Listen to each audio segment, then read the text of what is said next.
ያከብርዋ ለሰንበት መላእክት በሰማያት ጻድቃን በውስተ ገነት ያከብርዋ ለሰንበት መላእክት በሰማያት ጻድቃን በውስተ ገነት ወኩሉ ፍጥረት አሳት ወናብርት እለ ውስተ ደም ያዕረፉ ባቲ እስመ ባቲ ያዕረፈ ኩሉ ከንቱ ነኝ። በስመ አብ ወወልድ ወመንፈስ ቅዱስ አሐዱ አምላክ። መጀመሪያ በክርስቶስ ክርስቲያን በወልደ ውሉዳን በመንፈስ ቅዱስ ድማ መንፈሳውያን ዝተሰመኹም ንእግዚአብሔር ቤተሰብ አፍቀርቲ ንጽሕተ ንጹሓን ቅድስተ ቅዱሳን አቁራሪት መዓዝ ሰአሊት ምሕረት ዝኾነት አደና ቅድስት ድንግል ማርያምን ብናይ ኩሎም ሕርያን እግዚአብሔር ቅዱሳን መላእኽቲ ነቢያትን ሐዋርያትን ጻድቃንን ሰማዕታትን ብረድኤትን ብጸጋን አመንቲ ብመስቀል ጎይታናን አምላኽናን መድሓኒናን ኢየሱስ ክርስቶስ ተመካሕቲ ኣብዛ መገዲ ሓቅን ጽድቅን መገዲ ህይወትን ድሕነትን ዝኾነት ኦርቶዶክሳዊት ተዋህዶ ቤተ ክርስቲያን አመንቲ ዝኾንኩም ህዝበ ክርስቲያን ከመይ ቀኒኹም? ድሓን ቀኒኹም? መቸም በተን ኩሉ ግዜ ምስጋና እግዚአብሔር ዝለመዳ ከናፍርኩምን ኣብኩምን ነቲ ሰማይን ምድርን ዝርአን ዘይርአን ኩሉ ዝፈጠረ ልዑለ ባህሪ እግዚአብሔር አምላኽና ተመስገን እግዚአብሔር ኢልኩም ምስጋናኹም ከም ተቕርብሉ ዘጠራጥር የብለይን። ሓራይ እምበኣር ሳልሳይ ክፋል መቐፀልታ ናይ ደብረ ዘይቲ ኢና ሎሚ እውን እቲ ትምህርትና እግዚአብሔር አምላኽና ብቅዱስ ቃሉ ብቅዱስ መንፈሱ ብቅዱስ ጽሑፉ ገሩ ዝምህረና ምክንያቱ ብዛዕባ መወዳእታ ዓለምን ብዛዕባ መምጻእካን እስኪ ምልክቱ እንታይ እዩ? ብምንታይ ክንፈልጦ ንኽእል? እንታይ ትምህርቲ ትነግረና? እቲ ዓለም እተብቅዓሉ እትእክለሉ እትፍጽመሉ እትውድኣሉ ግዜ ንስኻ ከዓ እትመጽኣሉ ግዜ ክቐርብ ከሎሲ ምልክት ንገረና ብምንታይ ክንፈልጦ ክንክእል ምስ በልዎ ቅዱሳን ኣቦታትን ሐዋርያት ኣብ ደብረ ዘይቲ ንጎይታናን ኣምላኽናን መድሓኒናን ኢየሱስ ክርስቶስ ንሱ ከዓ ኣዝዩ ብዙሕ እዩ ካብቲ ምልክት ዝሃቦም ግን ገሊኡ በዚ ዓቕምና ክንገልጽ ኢና ማለት እዩ። ቀዳማይ እታ ዝበሎም ኣነ ክርስቶስ እየ እናበሉ ብዙሓት ብስመይ ክመጽኦም ንብዙሓት ከዓ ከስዕትዮም ኢሉ። ካልኣይ ውግእን ወረውግእን ክስማዕ ኢልዎ። ሳልሳይ ህዝቢ ምስ ህዝቢ መንግስቲ ኣብ ልዕሊ መንግስቲ ክለዓል ኢልዎ። ራብዓይ ኣብ ኩሉ ቦታታት ረሃብን ምንቅጥቃጥ ምድርን ክኸውን ኢልዎ። ሓምሻይ ንመከራ ኣሕሊፎም ክህቡኹም ስለ ስመይ ከዓ ብኩሎም ኣሕዛብ ጽሉኣት ክትኮኑ ኢኹም ኢልዎ። ሻድሻይ ሽዑ ብዙሓት ክኽሕዱን ሓደሓዶም ኣሕሊፎም ክወሃቡ ንሓደ ሓደ እውን ክጻልዮም ኢልዎም። ሻውዓይ ብዙሓት ሓሰውቲ ነቢያት ክለዓሉ ንብዙሓት ከዓ ከስሕትዮም ኢልዎ። ሻምናይ ብሰንኪ ብዝሒ ክፍኣት ከዓ ፍቕሪ ብዙሓት ክዝሕትል እያ ኢሉ። ታሽዓይ ንኩሎም ኣሕዛብ ምስክር ምእንቲ ክኸውን እዚ ወንጀል መንግስቲ እዚ ኣብ ሙሉእ ዓለም ክስበኽ እዩ እዩ። ዓስራይ ሽዑ መወዳእታ ክኸውን እዩ። እቲ ክሳዕ መወዳእታ ዝዕገስ ግና ንሱ ክድሕን እዩ። ነዚ ኩሉ ተፃዊሩ ነዚ ኩሉ ተዓጊሱ ክሳዕ መወዳእታ ነዚ ኩሉ ሽግር ነዚ ኩሉ ፀበባ ነዚ ኩሉ መከራ ተፃዊሩ ኣብ እምነቱ ቀጥ ኢሉ ዝፀንሐ ንሱ እዩ ዝድሕን እዩ። 11 በተን መዓልትታት እቲኣትን ንጥኑሳትን ንመጥበውቲ ህፃናትን ወይልአን ኢሉ። 12 ዝኾነ ሰብ ክርስቶስ እንሆ ኣብዚ ኣሎ ወይ ከዓ ኣብቲ ኣሎ እንተበልኹም ኣይትእመኑ ኢሉ። 13 ምክንያቱ ሓሰውቲ መስሓትን ሓሰውቲ ነቢያትን ክለዓሉ እዮም እንተተኻሎም ነቶም ሕርያት ከይተረፈ ንብዙሓት ዓብይ ምልክትን ተኣምራትን ክገብሩ እዮም ኢሉ። 14 እንሆ ኣብ ምድረ ባዳ ኣሎ እንተበልኹም ኣይትኺዱ። 15 እንሆ ኣብ ውሽጢ ቤት ኣሎ እንተበልኹም ኣይትእመኑ። 16 ድሕሪ እተን መዓልትታት መከራ ከዓ ፀሓይ ክፅልምት እያ 17 ወርሒ እውን ብርሃና ኣይክትህብን እያ 18 ከዋብቲ ካብ ሰማይ ክወድቂ እዮም 19 ሓይልታት ሰማይ እውን ከንቀጥቅጡ እዮም ይብል ብድሕሪ ሽዑ 10 ማለት እዩ ሽዑ ምልክት ወዲ ሰብ ኣብ ሰማይ ክረአዩ ኩሎም ኣብ ዓለም ዘሎ ወዲ ሰብ ብሓይልን ብዓብይ ክብርን ብደመና ሰማይ ክመፅእ ምስ ረኣይዎ ክበኽዮም ንሱ ከዓ ማለት ክርስቶስ ንመላእኽቱ ብብርቱዕ ድምፂ መለኸት ክልእኮም እዩ ንሳቶም ድማ ንሕርያቱ ካብቲ ሓደ ወሰን ሰማይ ክሳብቲ ሓደ ወሰን ሰማይ ካብ ኣርባዕቲኡ ማእዘን ክእክቦም እዮም ኣሰር ርግዘቱን ቅንዋቱን ኣብ ሰማይ ክረአዩ ይብለና ማለት እቲ ምልክት ማለት ምልክቱ ንሱ እዩ ታሪክ ኣባ ጳኩሚስ ንርአይ ኣባ ጳኩሚስ ዝተባሃሉ መነኮስ ይሰግዱ ነበሩ ኣይ ብፅልዩ ነበሩ ኣባ ጳኩሚስ ክሰግድ ከሎ ብርሃፁ ንምድሪ ጭቃ ገበሮ ይገብሮ ነበረ ብርሃፁ ክሰግድ ከሎ ጭቃ ይገብሮ ነበረ ጎይታ ተገለጸሉ እሞ ማለት መድኃኔ ዓለም ክርስቶስ መፅኡ ተገለጸሉ እሞ ምስ ረኣዮ ጎይታይ ንኣኻ ኸረክብ ኢለኮ እዚ ኩሉ ዝደክም ዘሎ ክበሮ ጎይታናን ኣምላኽናን መድሓኒናን ኢየሱስ ክርስቶስን ኣነ እውን ንኣኻ ክብል እየ እዚ ኩሉ ዝተሳቐኹ ኢሉ ብዕለተ ዓርቢ ከም ተሰቕለ ኮይኑ ተራእዮ ሽዑ ድማ ከምቲ ነባ ጳኩሚስ ኣብ ዕለተ ዓርቢ ከም ዝተሰቕሎ ኮይኑ ዝተራእዮ ልክዕ ከምኡ ኮይኑ እዩ ዝመፀና ጎይታናን ኣምላኽናን መድሓኒናን ኢየሱስ ክርስቶስ ሓራይ ክቡራት ክርስቲያን ክርስቶሳውያን መድኃኒ ዓለም ክርስቶስ ክመፅእ ከሎ ክመፅእ እዩ ንብል ኣለና ክመፅእ ከሎ ግን ሃንደበት እዩ ዝመፅእ ኣብቲ ግዜ እቲ ይብል ሃዋርያ ቅዱስ ጴጥሮስ ኣብ ምዕራፍ 2 ፍቕዲ 3 ክሳብ 4 ምዕራፍ 3 ካብ 4 ክሳብ 10 ተስፋ ምጽኣቱ ዳ ኣበይ ኣሎ ዓለም ካብ ዝፍጠር ኣትሒዙ ኩሉ ከምቲ ዝነበረ እዩ ዘሎ ክብሉ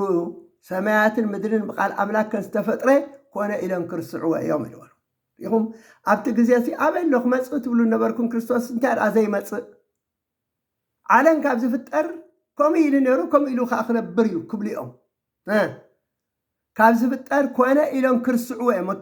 እዮም ምክንያቱ እግዚኣብሔር ኣምላኽ ሲ ክርስዕዎ እዮም ህላዌ እግዚኣብሔር ኣምላኽ ከም ዘሎ ፈጣሪ ከም ዘሎ ሲ ክርስዕዎ እዮም ኣምላኽ የሎን ክብሉ እዮም ይዝብለና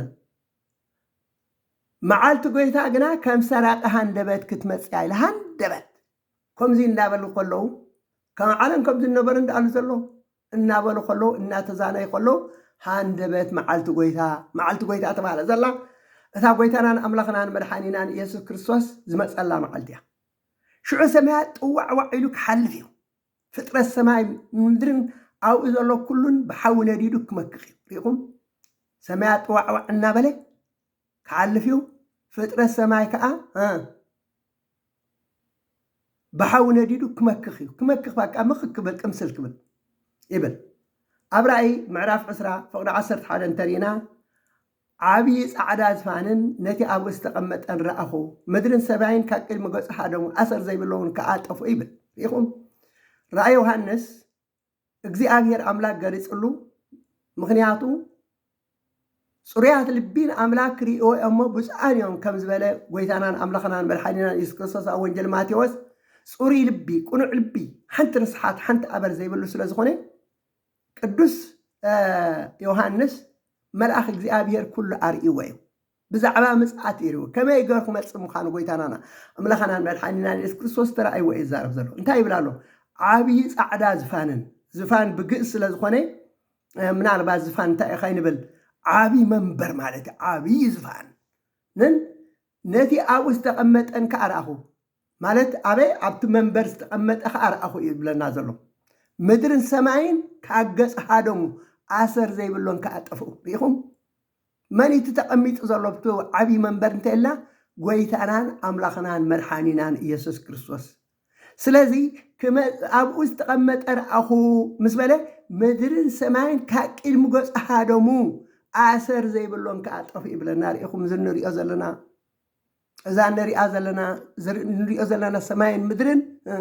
ኣሰር ዘይብሉ ክጠፍ እዩ ክሓልፍ እዩ ከም ዘይነበረ ክኸውን እዩ ከም ዓለባ ክጥቕልሎም እዩ ከም ክዳን ክበሊኦም ይብለና መድሃኒ ዓለም ክርስቶስ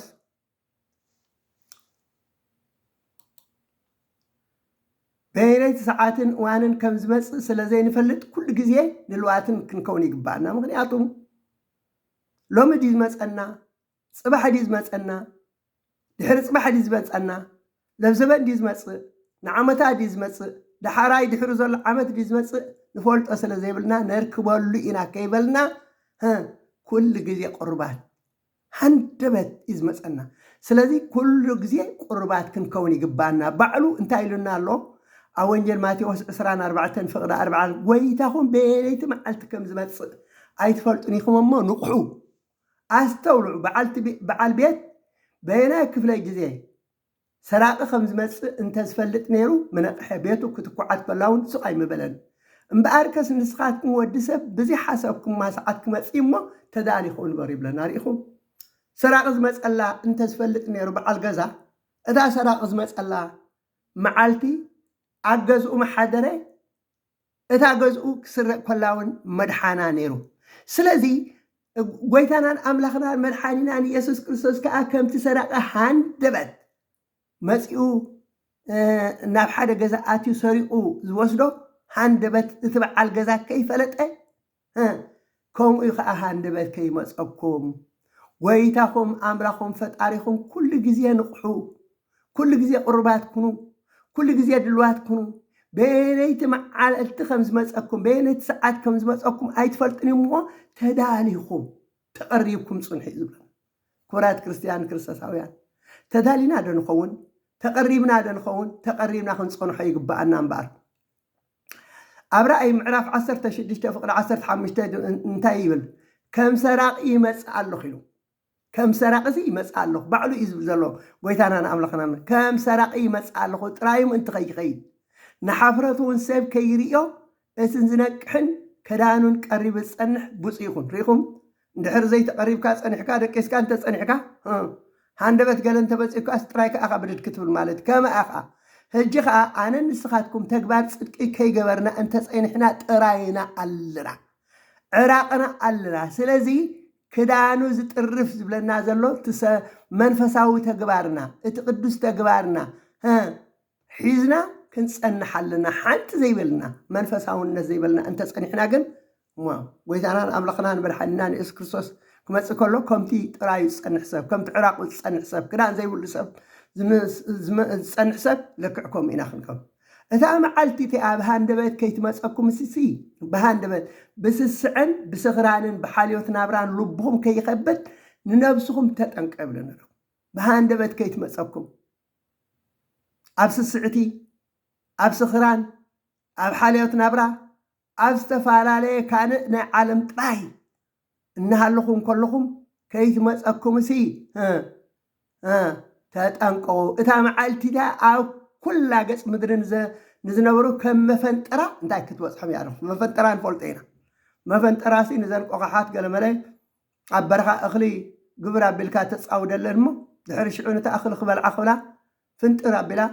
ቁልብ ተብለን ማለት እዩ ስለዚ ከም መፈንጠራ ከይትበፅሐኩም እምበኣርከስ ካብቲ ኩሉ ክኸውን ዘለዎ ነገራት ምእንቲ ክትመልቁ ኣቅድሚ ወዲ ሰብ ማለት ኣቅድሚ መድሃኒና ክርስቶስ ንምባል ምእንቲ ክትክእሉ ኩሉ ግዜ ነቂሕኩም ፀልዩ ደው እኮ ክንብል ኢና ኩላትና ደው ምባል ኣይንስእን ኢና ግን ብፍርሒ ብራዕዲ ምቃም እውን ኣሎ እዩ ኣይፈልጠኩምን ምባል ኣሎ ካባይ ሓቁ ዝበሃለሉ ሰዓት ኣሎ ስለዚ እምበኣርከስ ካብቲ ኩሉ ክኸውን ዘለዎ ነገራት ምእንቲ ክትመልቁን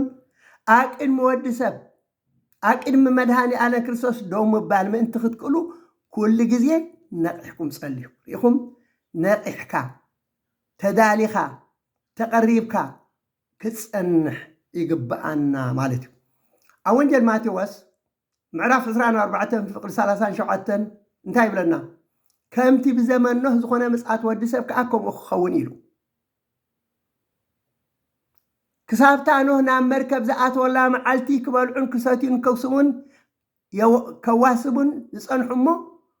ማይ ኣይሂ መጽኡ ንኩሉ ክሳዕ ዘጥፍእ ዘይፈለጡ ምጽኣት ወዲ ሰብ ከዓ ከምኡ ክኸውን ይብለና ኢኹም ኣብ ግዜ ኖህ ኣብ ኦሪት ዘፍጥረት ምዕራፍ 6 ክሳብ 9 ዘሎ እንተሪእና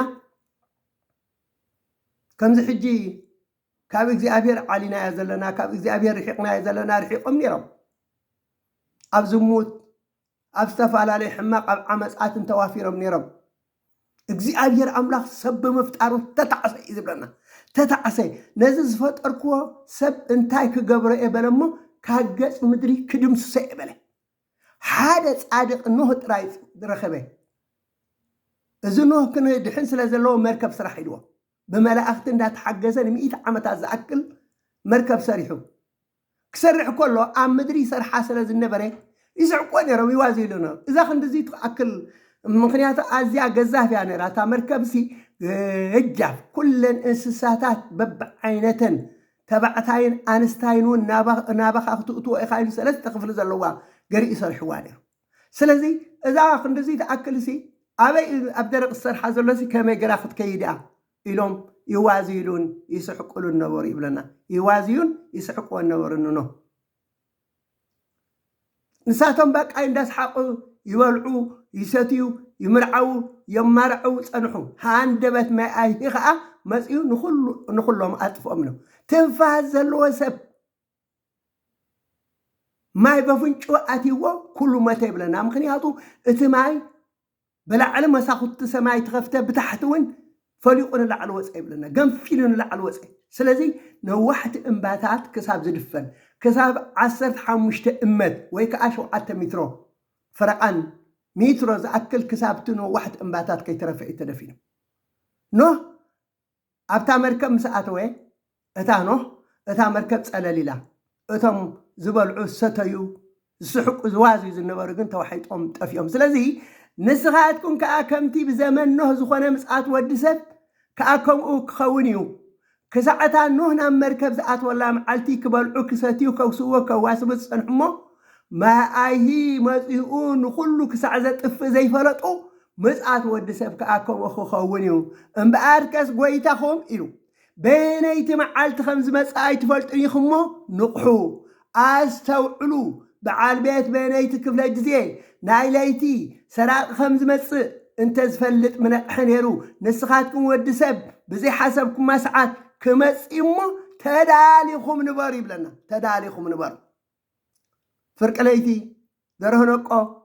ወይ ኣጋፅ ጽባሕ ይብለና ፍርቂ ለይቲ ማለት ፍርቂ ለይቲ እንተልና ኣብ ፍርቂ ዕድመና ድዩ ወላ ካብኡ ዕብዩ ምስ በልና ድዩ ዋላ ምስ ኣረግና ድዩ ኣይንፈልጥን ስለዚ ኩሉ ግዜ ተዳሊኹም ጽንሑ ይብሉ ኣብ ወንጌል ማርቆስ ምዕራፍ 13 ፍቅዲ 33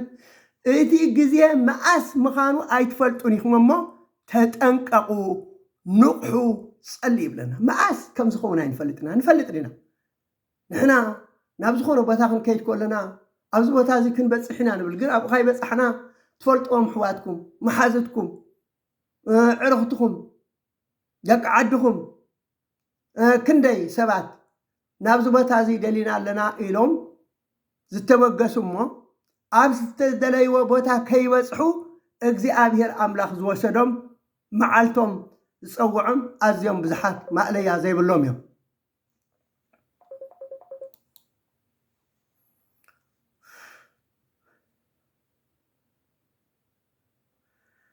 ኣብ ቀዳማይ ተሰሎንቄ ምዕራፍ 5 ፍቅዲ 1 ክሳብ 9 እንተሪና ኣሕዋተየ ይብለና ብዛዕባ ግዜያቱን ወርሓቱን ግና ክንፅሕፈልኩም ኣየድልን እዩ ከመይ መዓልቲ ጎይታ ከም ሰራቂ ብለይቲ ከም ትመፅእ ትፈልጡ ኢኹም ሰላም እዩ ደሓን እዩ ክብሉ ከለዎ ከምቲ ንነፍሰ ጾር ቅልውላው ዝሕዛ ብሃንደበት ጥፍኣት ክወርዶም ኢሉ ብሃንደበት ከምቲ ንነፍሰ ጾር ቅልውላው ሃንደበት ዝወርዳ ብሃንደበት ጥፍኣት ክወርዶም እዩ ንስኻትኩም ግና ኣቱም ኣሕዋተይ እታ መዓልቲ እቲኣ ከም ሰራቂ ኣይክትመፀኩምን እያ ንስኻትኩም ደቂ ብርሃን ደቂ መዓልቲ ኢኹም ንሕና ናይ ለይትን ናይ ጸልማትን ኣይኮናን ይብል ኣብ ቀዳማይ ጴጥሮስ ምዕራፍ 5 ፍቅዲ 8 ዲያብሎስ እቲ መጻርርትኩም ዝውሕጦ ደልዩ ከም ዝጓዝም ኣንበሳ ኮይኑ ኣፉ ሃ ኣቢሉ ይዘውር ኣሎ እሞ ንቑሑ ተጠንቀቕ ይብል። ስለዚ ዲያብሎስ እቲ ጸላኢና ዲያብሎስ እቲ መጻርትና ዝውሕጦ ደልዩ ዝኽልሶ ደልዩ ኣፉ ሃ ኣቢሉ ይዘውር ኣሎ ከዝሕተና ከውድቐና ኣብ ዕብዳን ኣብ ዝተፈላለየ ሕማቕ ነገር ክንጸንሕ እሞ ስለዚ ንቑሑ ተጠንቂቁም ከዓ ጽንሑ ይብለና። ስለዚ ኣፉ ሃ ኣቢሉ ይዘውር ኣሎ እሞ ንቑሑ ተጠንቀቕ ይብለና። ወዲያብሎስ ከየስሕተና ዲያብሎስ ከየታለለና ካብ ኣምላኽና ከይፈላለየና ስለዚ እንታይ ክንገብር ኣለና? ነቂሕና ክንጽበ ይግብኣና ተዳሊና ክንጽበ ይግብኣና። هراي أب إفيسون معرف شدشته فقد عصرت حدك 17 شمنتن ترينا قدس باولس أحواتي بقيتان بصنعة حيل برتعو نفوح سيطان تقايمكم من تخطكلوا أطوارات أملاخ بملؤ البسو كلسنا مسحلك النسل أناتن مستوم من زمن الماء زم حادر جزاءة عالمن مستوم كفاءات منافستن أب سماء زلو إمبر مسب أيكونن بعد بتاخفت معالتي تقايمكم من تخطكلوا ريخم بتاخفت معالتي تقايمكم من تخطكلوا سعركم كعدو كتبلو ملا أسوار أملاخ لبسو حقم بحق يتحط تعطيكم درع صدقكم تخدينكم قمو نتسلام زه وانجيل أبا أقاركم كما أسان بمئتاو تداليكم دول بلنا سلازي نحنا بمنتا إنا خنقاومن سيطان انتلنا بصوم بصلوت بمصوات بفقري بسجدان اتي ناي صدقي ዝኾነ ነገር ከምዚ እንተገርና ኢና እንስዕሮ ከምዚ ገርና ኢና ንፍሕሶ ሰይጣን ተቃሚና እንኽእሎ እነሰንፎ ስለዚ ኣጥዋራት ኣምላኽ ብምርኡ ልበስ ክብለና ከሎ እቲ እግዚአብሔር ግበርዎ ዝበለና ምግባር ኣይቲ ግበርዎ ዝበለና ከዓ ዘይምግባር እዚ እንድሕር ገርና ኣጥዋራት ኣምላኽ ተዓጢቕና ኣጥዋራት ኣምላኽ ተኸዲንና ኣጥዋራት ኣምላኽ ለቢስና ኣለና ንሰይጣን በዚ ገርና ክነሰንፎ በዚ ገርና ክንስዕሮ ንኽእለ ነቲ ክፉእ ሃልሃል ዝብል ፍላፀታት ከተጥፍኡ ሉ እትኽእሉ ዋልታ እምነት ኣልዕሉ ናይ ምድሓን ቆቡዕ ሓፂን ኣትዉ ናይ መንፈስ ቅዱስ ሰይፊ ማለት ቃል ኣምላኽ ሓዙ ኢሉ ሰይፊ ቃል ኣምላኽ ሓዙ ምክንያቱ ሰይፊ ንሰይጣን ሰይፊ እንታይ እዩ ቃል ኣምላኽ እንተ ደኣ ትፅሊ ኮይንካ እንተ ደኣ ንእግዚአብሔር ኣምላኽ ስም እግዚኣብሔር ትፅውዕ ኮይንካ ቃል ኣምላኽ እንተሊካ ቃል ኣምላኽ ሒዝካ ሰይፊ ንሱ እዩ ናይ መንፈሳዊ ሰይፊ ቃል ኣምላኽ እዩ ሓዙ ኩሉ ግዜ ብመንፈስ ቅዱስ ጸልዩ ለና በቃ ብመንፈስ ቅዱስ ምጽላይ ሰይፊ ናይ እግዚአብሔር ኣምላኽ ማለት ኣብ ወንጌል ማቴዎስ ምዕራፍ 13 ፍቅዲ 24 እንታይ ብል ኢየሱስ ከምዚ ኢሉ ምስላ ነገሮም መንግስተ ሰማያት ኣብ ጉራቱ ጽቡቕ ዘርኢ ዘርአ ሰብኣይ ትመስል እቶም ሰብ ደቂሶም ከለው ጸላኢ መጺኡ ኣብ ማእከል እቲ ስርናይ ክርዳት ዘርእዩ ከደየ ዓብዩ ምስ ፈረየ ሽዑ እቲ ክርዳት ተራእየ ነቲ በዓል ቤት ኣገልገልቱ ጎይታይ ኣብ ግራትካ ጽሩይ ዘርእዶ ዘርእካ ኣይነበርካን እዚ ክርዳት ደኣ ካበይ መጽኡ በልዎ ንሱ ድማ ነዚ ጸላኢ ዘርእይዎ በሎ እቶም ኣገልገልቱ ክንዓጽዶ ትደሊ ኢኻ በልዎ ንሱ ግና ኣይፋልኩምን ክርዳት ክትጽህዩ ከለኹም ምስኡ ስርናይ ከይትምሑ ክሳዕ ቀውዒ ግደፍዎም ብሓደ ይዕብዎ ኣብ እዋን ቀውዒ ነቶም ዓጻዶ ቅድም ነቲ ክርዳት መሓዎ ብሓዊ ክነድድ ከዓ በብንዳእ ትእሰርዎ ነቲ ስርናይ ግና ኣብ ቆፈይ ኣክብዎ ክብሎም እየ በሎም ይብለና ኣብ ወንጌል ማቴዎስ ምዕራፍ 13 ፍቅዲ 26 ደቀ መዛሙርቱ ናብኡ ቀሪቦም ይብለና ምስላ እቲ ክርዳት ኣብ ግራት ዝበቆለ ምስላ ናብኡ ቀሪቦም ምስላ እቲ ኣብ ግራት ዝበቆለ ክርዳት ተርጉመልና በልዎ ኢኹም ድሕሪ ሽዑ ጎይታናን ኣምላኽናን መድሓኒናን ኢየሱስ ክርስቶስ ከምዚ ኢሉ ተርጎመሎም ቀዳማይ እቲ ጽሩይ ዘርኢ ዘርአ ወዲ ሰብ ማለት መድሓኒ ዓለም ክርስቶስ እዩ ካልኣይ እታ ግራት ከዓ ዓለም እያ ሳልሳይ እቲ ጽሩይ ዘርኢ ድማ ደቂ መንግስቲ ማለት ደቂ ሰብ እዮም ራብዓይ እቲ ክርዳት ደቂ እቲ እኩይ ኣጋንንትን ሰይጣውንትን እዮም ሓምሻይ እቲ ዘርኦም ጸላኢ ዲያብሎስ እዩ ሻውዓይ ቀውዒ ድማ መወዳእታ ዓለም እዩ ሻድሻይ እቶም ዓጻዶ ከዓ መላእኽቲ እዮም ነቲ ክርዳድ ኣኪሞም ብሓዊ ከም ዝድድዎ ኣብ መወዳእታ ዓለም ክኸውን እዩ ወዲ ሰብ ማለት መድሃኒ ኣነ ክርስቶስን መላእኽቱ ክልእኮም እዩ ንሳቶም ከዓ ንኩሎም ምኽንያት ሓጢኣት ዝኾኑ ራዩ ንኩሎም ምኽንያት ሓጢኣት ዝኾኑ ገበርቲ ክፉ ካብ መንግስቱ ክእክቦም ናብ እተን ሓዊ ማለት ናብ ገሃነም እሳት ክድርብዮም ኣብኡ ድማ በኸያትን ምሕርቃም ኣስናንን ክኸውዩ እዩ ሽዑ ጻድቃን ኣብ መንግስቲ ኣቦኦም ኣብ መንግስተ ሰማያት ከም ፀሓይ ክበርዮም ርኢኹም ደቂ እቶም ሃጥኣን ኣብቲ ናይ ዘለዓለም ስቃይ ኣብቲ ናይ ብኽያት ናይ ኣውያት ናይ ጭንቂ ናይ ሽግር ናይ መከራ ናይ ጻዕሪ ክነብሩ ከለዉ እቶም ጻድቃን ብሕጊ ኣምላኽ ተማእዚዞም ብቓል ኣምላኽ ጸኒዖም ዝኸዱ ዝነበሩ እናጸለዩ እናጸሙ እናተፋቀሩ ኩሉ ሰናይ ዝኾነ ነገር እንዳገበሩ ዝጸንሑ ግን ኣብ መንግስተ ሰማያት እንታይ ኢሉ ከም ፀሓይ ክበርዮም እግዚኣብሔር ኣምላክ ይመስገን ስለዚ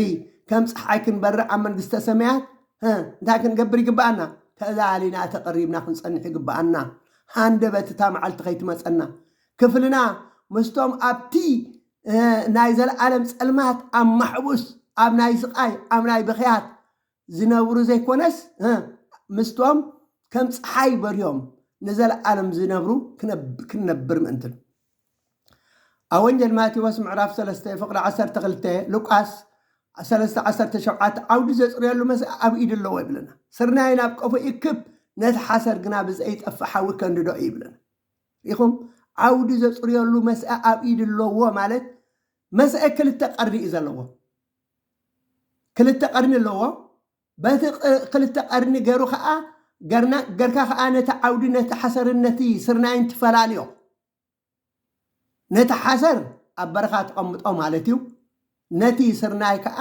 ኣብ ቆፍኻ ተእክቦ ስለዚ መድሃኒ ዓለም ክርስቶስ ዓውዲ ዘጽርየሉ መስአ ኣብ ኢድ ኣለዎ ማለት መስአ ኣብ ኢዱ ዘለዎ ክልተ ቀርኒ ማለት ንሃጥኣንን ንጸድቃንን ክፈላለየሉ ዝኽእል ንጻድቃን ናብ መንግስተ ሰማያት ንሃጥኣን ከዓ ናብቲ ናይ ዘለዓለም ስቃይ ከእትወሉ ዝኽእል ስልጣን ኣለዎ ስለዚ በዚ ስልጣኑ ተጠቒሙ ከዓ ዓውዱ ዘጽርየሉ መስአ ኣብ ኢዱ ኣለዎ ስርናይ ናብ ቀፍኡ ክእክብ ህራይ ስርናይ ኮይና ኣብ ቀፎ ክንእከብ ነቲ ሓሰር ግና ብዘይጠፍእ ሓዊ ከንድዶ እዩ ምእንትን ከምቲ ሓሰር ዝነድድ ከይንነድል እንታይ ክንገብር ኣለና በቓል እግዚኣብሔር ብሕጊ እግዚኣብሔር ክንመላለስ ተቐሪብና ተዳሊና ክንጸንሕ ይግባአና ኣብ ሚክያስ ምዕራፍ 4 ፍቕዲ 1 እግዚኣብሔር ጎይታ ሰራዊት እኖ እታ ከም እቶን እትነድድ መዓልቲ ትመጽእ ኣላ እሞ ኩሎም ዕብያትን ሓጥኣ ዝገበሩ ዘበሉ ከም ብርዒ ክኾኑ እዮም እታ እትመጽእ መዓልቲ ንኦም ሱሩ ወይ ጨንፈር ከይገደፈት ሞኽ ክተብሎም እያ ንኣኻትኩም ነዞም እትኽብሩ ግና መድሓነይ ከም ፀሓይ ጽድቂ ክበቀልኩም ኢሉ ኢኹም ንመን ነቶም ሓጥኣ ዝግበሩ ዘበሉ ከም ብርዒ ክኾኑ እዮም ብርዒ ንፈልጥንና ብርዒ እዚ ናይ ስገም እቲ ቃንጫ ናይ ስገም ብርዒ ዝበሃል ብርዒ ከም ብርዒ ክኾኑ እዮም እታ እትመጽእ መዓልቲ ንኦም ሱር ወይ ጨንፈር ከይገደፈት ሞኽ ክተብሎም እያ ንኣኻትኩም ነዞም እተኽብሩ ንግና ርኢኹም ነቶም እነኽብሮ ከም ቃሉ ተማእዚዝና እንኸይድ ግና መድሓነይ ሓይለይ ከም ፀሓይ ቀትሪ ክበርቀኩም ይብለና እግዚኣብሔር ኣምላኽ ይመስገን መድሃኒ ዓለም ክርስቶስ ኣብ ወንጌል ማቴዎስ ምዕራፍ 13 ፍቕዲ 3-8 ከምዚ ኢሉ መሰለሎም ዘርኣይ ክዘርኢ ወፈረ ክዘርኢ ከሎ ገሊኡ ኣብ ወሰን መገዲ ወደቐ ዓዋፍ መፅአን ድማ በልዖ ገሊኡ ከዓ ብዙሕ ማይ ኣብ ዘይብሉ ከውሒ ወደቐ በቆለ ዓሚቕ መሬት ስለ ዘይብሉ ድማ ፀሓይ ምስ ኣርሰኖ ሓረረ ገሊኡ ድማ ኣብ ማእከሉ እሾኽ ወደቐ እቲ እሾኽ ድማ ሓነቆ ገሊኡ ግና ኣብ ጽቡቕ መሬት ወደቐ ገሊኡ 100 ገሊኡ 60 ገሊኡ 30 ድማ ፈረ ምስላ ዘርኢ ስምዑ ይብለና ይትርጉመላ ኣሎ ማለት እዩ እቲ ኣብ ወሰን መገዲ ዝተዘርአ ቃል መንግስቲ ሰሚዑ ዘየስተውዕሎ እቲ እኩይ ይመጽእ እሞ ነቲ ኣብ ልቡ ዘሎ ይምንጥሎ ቃል መንግስቲ ተባሂሉ ዘሎ ቃል እግዚኣብሔር እዩ ምክንያቱ ቃል እግዚአብሔር ክንገር ከሎ ዘይስተውዕል እንተኮይንካ እቲ እኩይ ይመጽእ ሰይጣን ኣብ ልብኻ ከይኣቱ ይምንጥሮ ማለት ካልኣይ እቲ ኣብ ከውሒ ዝተዘርአ ከዓ ነቲ ቃል ሰሚዑ ብሓጎስ ዝቕበሎ ሰብ እዩ ብሓጎስ ይቕበሎ ከዓ እቲ ኣብ ወሰን ከውሒ እንተኾነ ንግዚኡ እዩ እምበር ሱር ስለ ዘይብሉ ስደት ወይ መከራ ምስ ኮነ ይኽዕድ ርኢኹም ምክንያቱ ኣብ እግሪ ከውሒ ዘለዎ እንድሕር ደኣ እኽሊ ዘሪእካ ፀረርታ ናይቲ ከውሒ ስለ ዝረክብ ቀልጢፉ እዩ ዝበቁል ድሓር ግን ፀሓይ እንድሕር ኮይኑ ግን ረስን ናይቲ ከውሒ ቀልጢፉ እዩ ዝሕርሮ ስለዚ ከምኡ ኢኻ እቲ ኣብ እግሪ ከውሒ ዝተዘርአ እቲ ኣብ እሾኽ ዝተዘርአ ድማ ነቲ ቃል ሰሚዑ ብሓጎስ ዝቕበሎ ሰብ እዩ ሓልዮት እዛ ዓለም እዚኣን ሃብትን ስለ ዝዕሽዎ ይሓንቆ ፍረ ከይፈረ ይተርፍ ምክንያቱ እንድዕረኣ ናብ ገንዘብ ናብ ሃብቲ ናብ ስስዕቲ ናብ ስኽራን ናብ ገለ ዘንቢልካ ኣብቲ ዝድለኻ ይበፃሕካ ትሕንቕ ፍረ ከይፈረኻ ጽድቂ ከይፈፀንካ ትሕንቕ ማለት እቲ ኣብ ጽቡቕ ግራት ዝተዘርአ ግና ነዚ ቃል እዚ ሰሚዑ ዘስተውዕሎ ንሱ እቲ ብሓቂ ፍረ ዝፈሪ 160 ዝፈሪ እዩ መሲሓዊት መንግስትን መወዳእታ ፍርድን ሕራይ ቅልጥፍ ኢለኹም ብበልኩም ድሓር ቀሲልኩም ባዕልኻትኩም ክተስተማቕሮ ኣብ ካልኣይ እዝራ ምዕራፍ 7:27 እታ ሕጂ ዘይትርአ ዘላ ከተማ ክትርአያ ርኢኹም እታ ሕጂ ዘይንሪኣ ዘለና ከተማ መንግስተ ሰማያት ክንሪኣ ኢና እታ ሕጂ ተሰዊራ ዘላ ምድሪ ድማ ክትርአያ ይብል ኣብ ዕብራውያን 13:14 ቅዱሳን ኣቦታትና ሃዋርያት እንታይ ኢሎም ነታ እትመጽእ ደኣ ንጽባእ ኣሎና እምበር ኣብዚ ነባሪት ከተማ የብልናን እዩ ኣብ ካልኣይ ቆሮንጦስ ምዕራፍ 4:18 እቲ ዝርአ ሓላፋይ እዩ እቲ ዘይርአ ግና ዘለኣለማዊ እዩ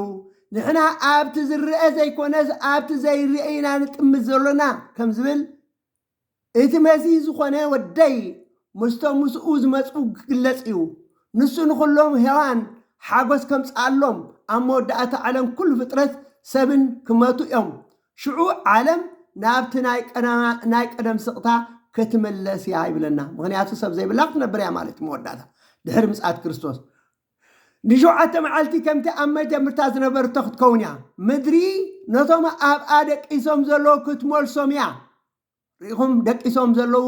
እዞም ሞይቶም ዘለዉ ክትስዮም ነፍሳት እቶም ሙታት ከዓ ኣብቲ ተሓልዮምሉ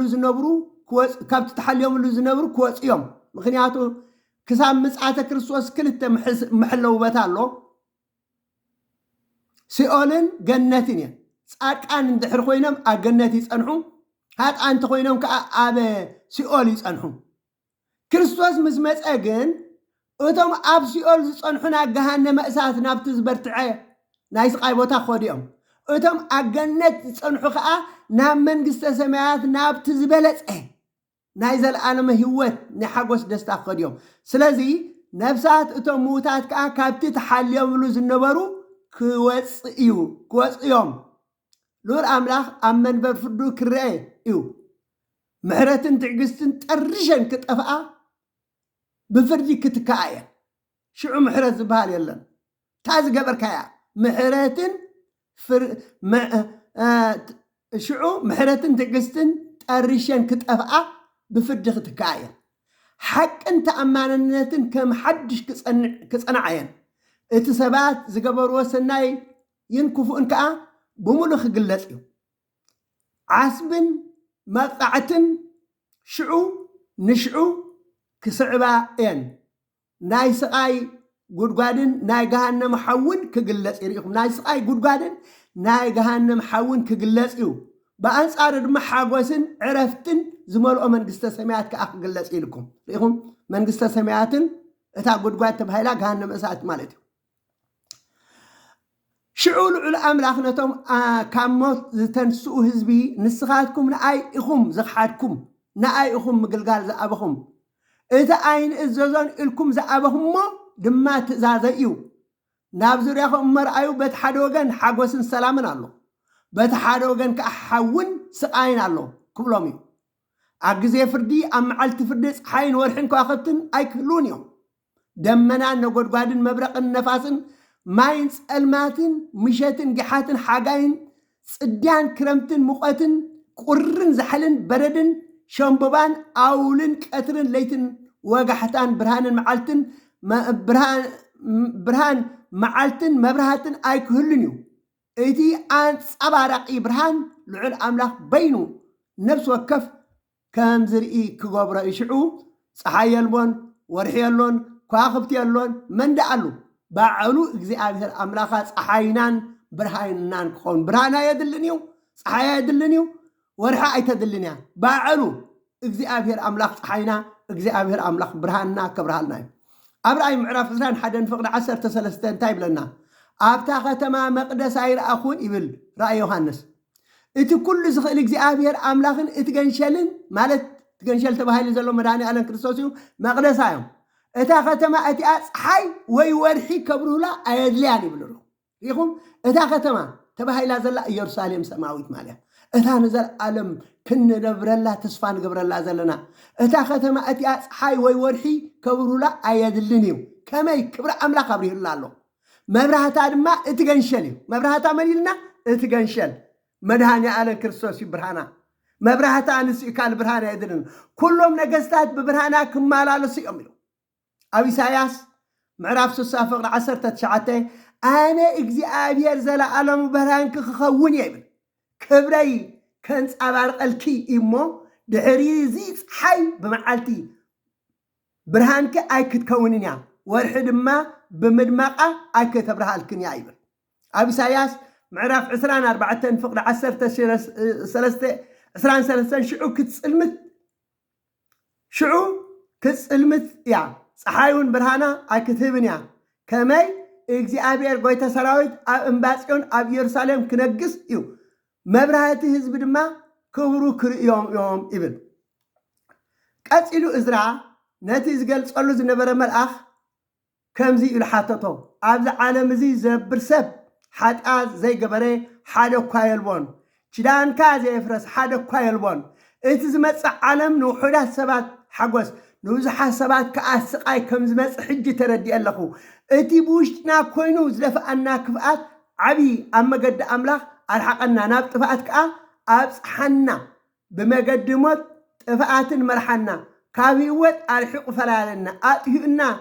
ዘሎ ንውሕዳት ኣይኮነን ዳርጋ ንኩሉ ፍጥረት እዩ በልክዎ ይብል ኣብ ካልኣይ ተሰሎንቄ ምዕራፍ 1 ፍቕዲ 5 ክሳብ 8 ተይብረና መከራ እትጸግቡ ዘለኹም ንመንግስቲ ኣምላኽ ብቕዓት ኮንኩም ክትርከቡ እዩ ኣምላኽ ቅኑዕ ፈራዲ እዩ ነዞም እትሳቀዩ ዘለኹም ዕረፍቲ ክበኩም እዩ እዚ ጎይታ ኢየሱስ ምስቶም ሓያላት መላእኽቱ ብነበልባል ሓዊ ካብ ሰማይ ምስ ተገልጸ ክኸውን እዩ ኣብ ምሳሌ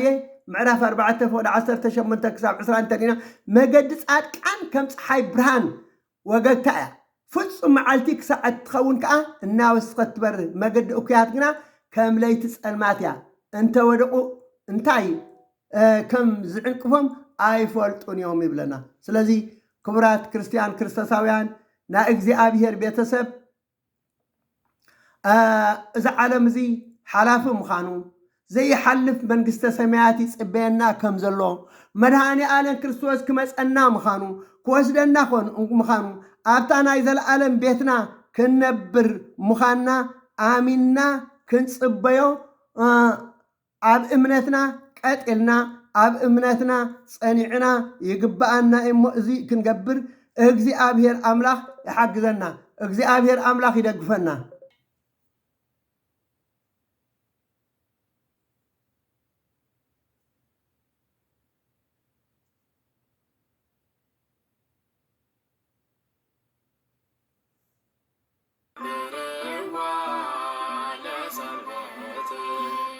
መላእክት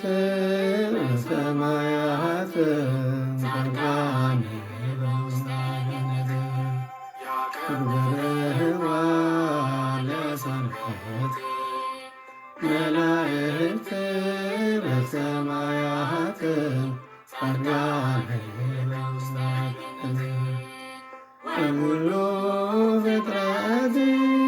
አዛት እለ ውስተ ደኒ ያዕረፉ ባቲ እስመ ባቲ አይረፈ ኩሉ